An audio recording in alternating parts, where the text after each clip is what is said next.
I am a free speech absolutist. So I believe that dissent, good or bad, should be allowed.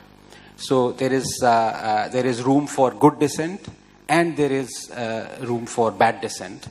And I would say ridicule all other isms except criticism.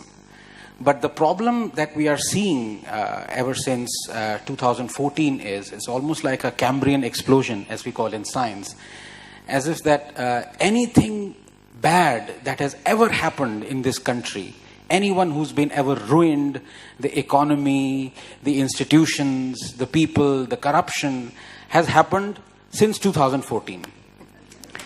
Before 2014, everything was absolute. It was like a Garden of Eden, people strolling out and onto a beach, and everything was absolutely nice. There were no riots, there was no lynching, India wasn't Lynchistan, there was no emergency, the judges were absolutely perfect, the institutions, RBI was working, the best central bank in the world, our cricket was in great shape, and our journalists were just brilliant journalists, and everything went wrong on 16th of May 2014 when Mr. Modi was elected. Now, the point is, you can have that view. In my book, of course, you can have that view. I mean, don't people still believe in stupid, loony views? Don't people still believe in communism? So, the point of the matter is, when you have seen over the last 80 years, all nations that were communists being destroyed by this ideology, and you still have millions of Indians still believe in communism and worship Mao and worship Lenin, what do you have to say about human nature and human tendency? Of course you would find such people. And the point is not to ban them, the point is to laugh at them and to expose them. So I am for good dissent as well as for bad dissent. The problem with bad dissent is that very quickly it can lead to scaremongering, and that is a problem. So you can actually have bad dissent as long as you are not scaremongering people, and the scaremongering, the genesis of scaremongering is selectivity. And this is what we have seen since 2014. And I come back to this thing of explosion, Cambrian explosion. Everything bad has happened since 2014.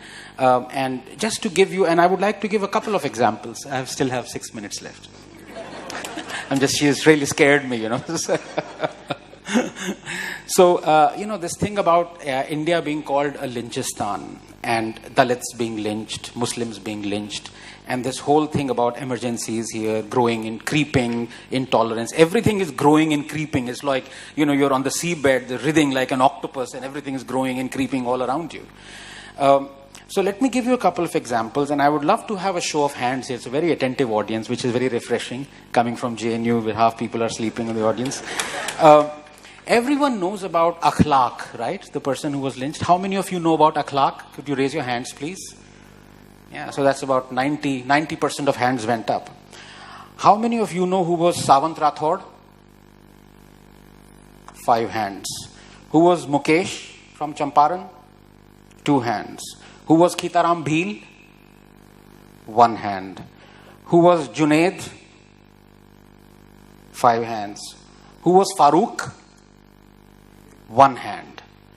These were people, Dalits and Muslims, who were lynched by Muslims.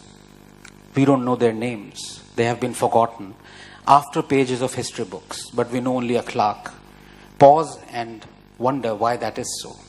In the last 1 year, there have been more than 100 attacks, lynchings, attempted lynchings by Muslim mobs on Muslims, on Hindus, on Dalits. They just don't appear in the news. They just slip away. There have been more than 36 attacks by Muslim mobs on Dalits, lynchings, attempted lynchings. We don't hear of them. So this is where you can have bad dissent. You can say that yes, lynchings are happening, but if you are selective about it, this leads to scaremongering. This leads to people believing that India has suddenly gone down the drain in the last 4 years, that all these things weren't happening before, all these things are happening now.